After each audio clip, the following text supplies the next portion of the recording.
Well, first, it's easy to get excited to represent the Big 12. Yeah. It's a great challenge. The SEC has so many talented teams, good coaches, good programs. So I know with Arkansas, old Southwest Conference rival, and very familiar with a lot of their players from Texas. Coach Musselman's done a great job with the program, and they've been back-to-back Elite Eights. And I know our guys are excited for anytime you have a chance to play a talented team. And Arkansas has been one of the most consistent SEC teams. Besides that little skid they had like we had, top 25 team, and really talented and athletic.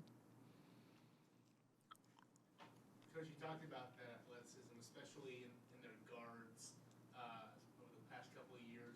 What makes them such a challenge?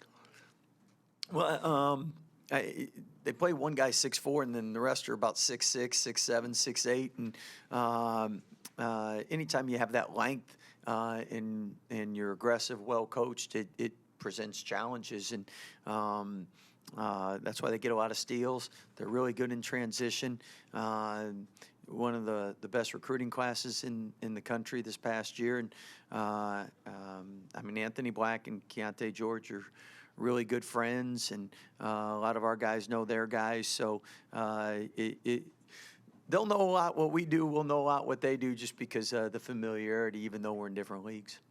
Scott, did you recruit Anthony at all? Yeah. Know the family well. Mom and Dad were great, and Anthony's someone we're cheering for every game except for this one.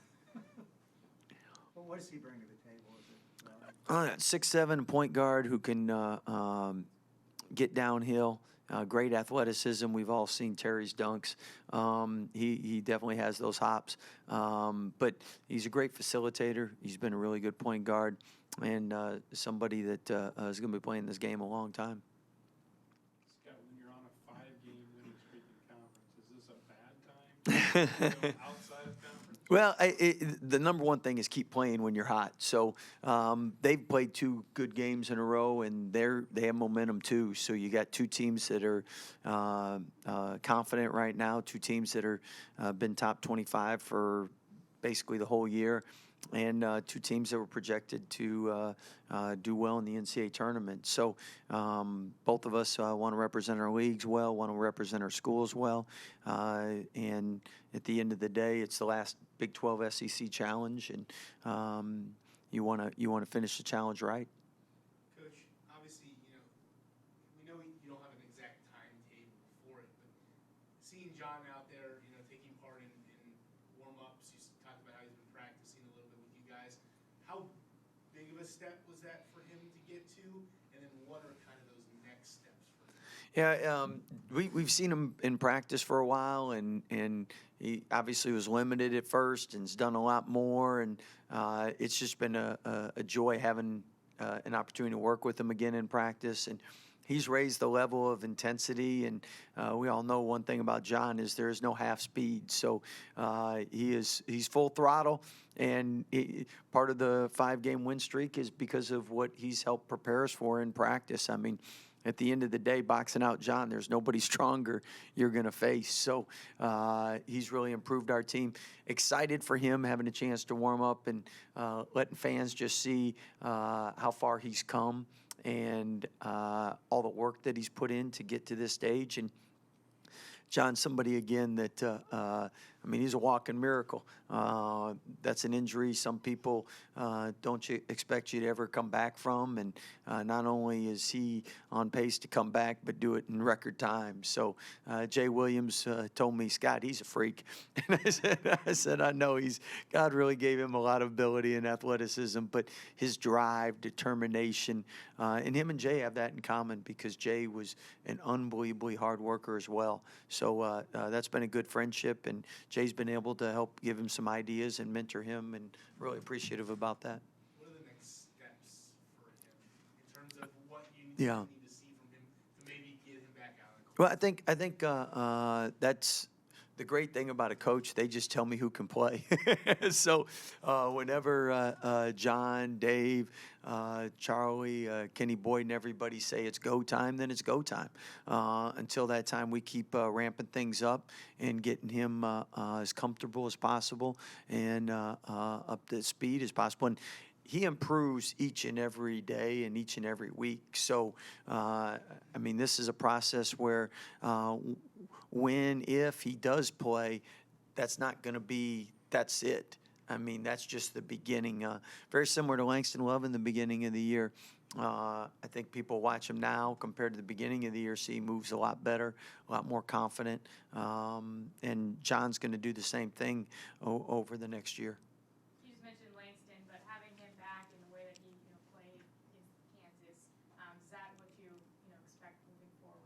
Yeah, we love that, and that's I mean, last year he got injured, spent the whole year rehabbing, and then all summer rehabbing. Then he gets cleared in September, October for contact, the later part of September. I mean, he really was behind even all the freshmen because all the freshmen had the summertime, and he didn't even have that. So we knew it was going to be a matter of time, and it wasn't like you don't just come back from an injury and you are where you were. It takes time to build, and not just the physical part, but also the mental part. Definitely Langston's such a cerebral player, a tough player, very talented, great leader, and it's great that his legs are under him because at the end of the day, you're only as good as your body, and as his body's improved, he's really been able to help us and will continue to get better and better. Scott, maybe it was already there, but does that half add trust and confidence in him from either you guys or his teammates? Like what he did in that second. Yeah, we've seen it in practice, and that's why we know what he's capable of. At the same time, when you do it in a game, that obviously helps him with his confidence and helps all of us. I mean, that's because it's one thing to do it in practice, another thing to carry it over to a game. Similar to Jalen. I mean, Jalen wasn't making shots early in the year, but he was making them in practice. So we all knew that he was capable. It's just a matter of time, and obviously we prefer when they're making them and playing well.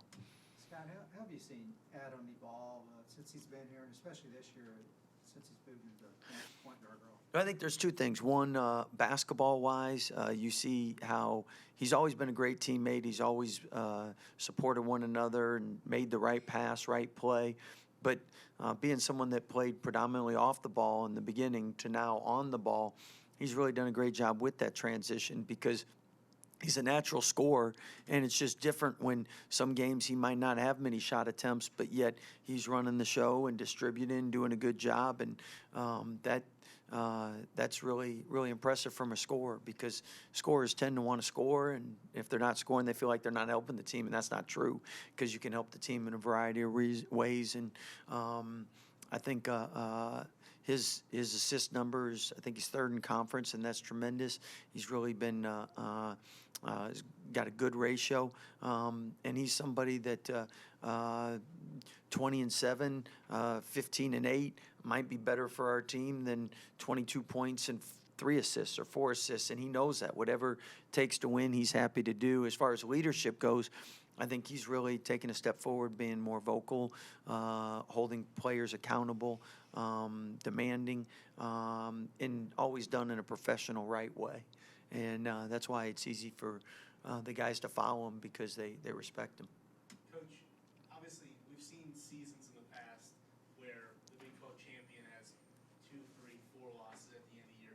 Have you as coaches had to adapt the way you look at being in the hunt in the Big 12 now that a year where, 3 games right now, 3 losses right now, has only a game back? Well, that's the one thing with Big 12 play each and every year. You know what the previous years, how many losses we're able to win conference. But I remember when we had the COVID year, we thought, you you lose 3 conference games, you're winning conference. And that year, I think Kansas only lost 1 game. So you really never know how many it's going to take, and no one knows what it's going to end up with.